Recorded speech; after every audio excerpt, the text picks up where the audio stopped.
Covering news where you live. This is 5 News.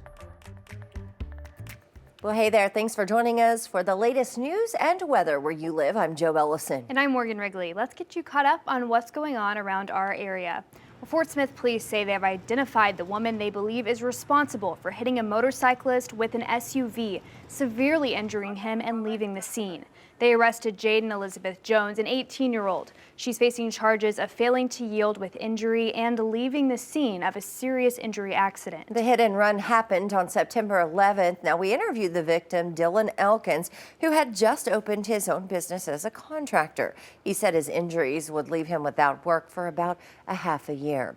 And prosecutors in Benton County are trying again to get Amber Waterman to appear in court here in Arkansas. The Benton County prosecutor submitted an order for Waterman to appear in court to answer 4 murder charges. Last week, Waterman sentenced to 2 consecutive life sentences after pleading guilty to killing Ashley Bush and her unborn child in Missouri. But she still faces charges of kidnapping and murder in the state of Arkansas, to which she has pleaded not guilty. The state is seeking the death penalty, but the case is on hold due to a hearing surrounding possible double jeopardy, meaning a person cannot be tried for the same crime twice.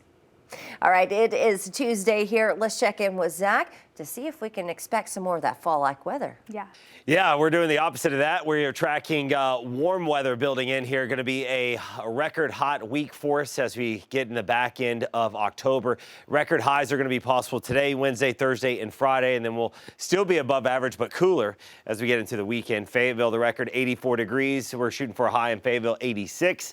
Record in Fort Smith is 90 today. We're going to be close. Right now, we got the highs stalling out there at 89.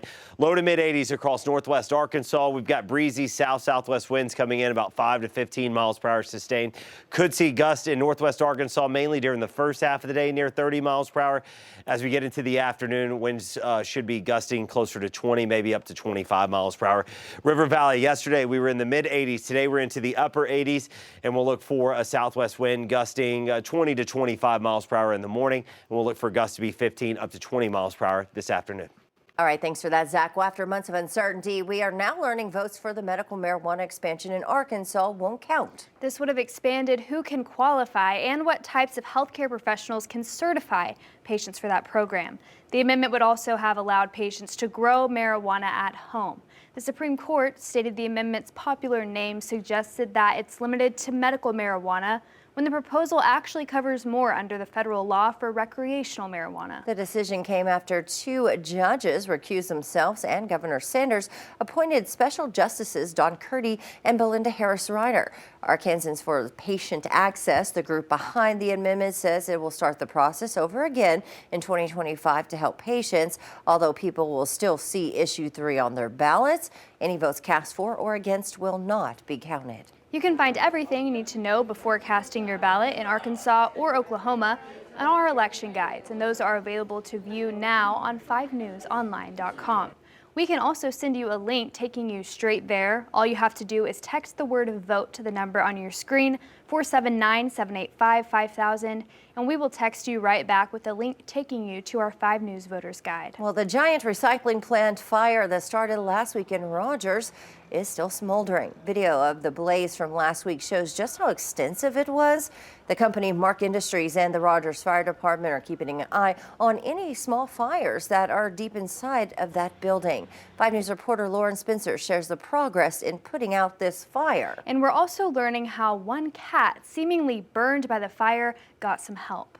5 days after flames engulfed Mark Industries last Wednesday, that fire is still burning. It's in the smoldering stage. There's some very small, deep-seated fires that the owners of the facility are working through. We're also helping with that mitigation. We have some crews on site with water to, put out those small fires as they find them. We haven't had rain in over 50 days. With the humidity being so low that day, under 20%, a small spark can start a fire. After the smoke settled some, these pictures started circulating a Facebook group of a cat who was found near the recycling plant fire, posted by someone looking for help. And they came back and just found the cat laying on the street. They knew it needed medical care, but they just didn't have the resources to get it help. Not sure if the cat had a home or a name, but from the looks of him, they had a feeling he was in the fire himself. Jennifer Pokrant, founder of Mew Cat Rescue, knew she had to step in. At first, honestly, I didn't think this cat was going to make it. It had blood on its face.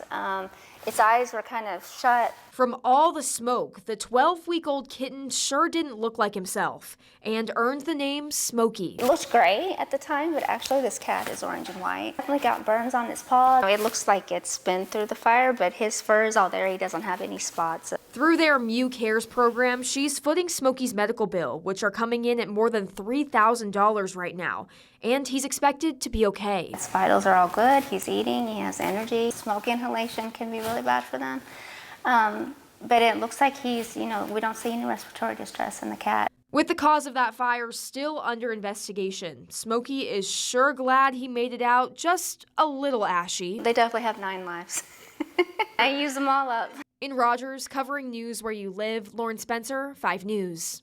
The Rogers Fire Department tells us ADEQ is monitoring the fire, but the department has sampled the air on site and found no elevated levels outside of the smoke. Well, hey, thanks so much for joining us here today. Make sure to catch up with us again tomorrow right here for more. Have a great day.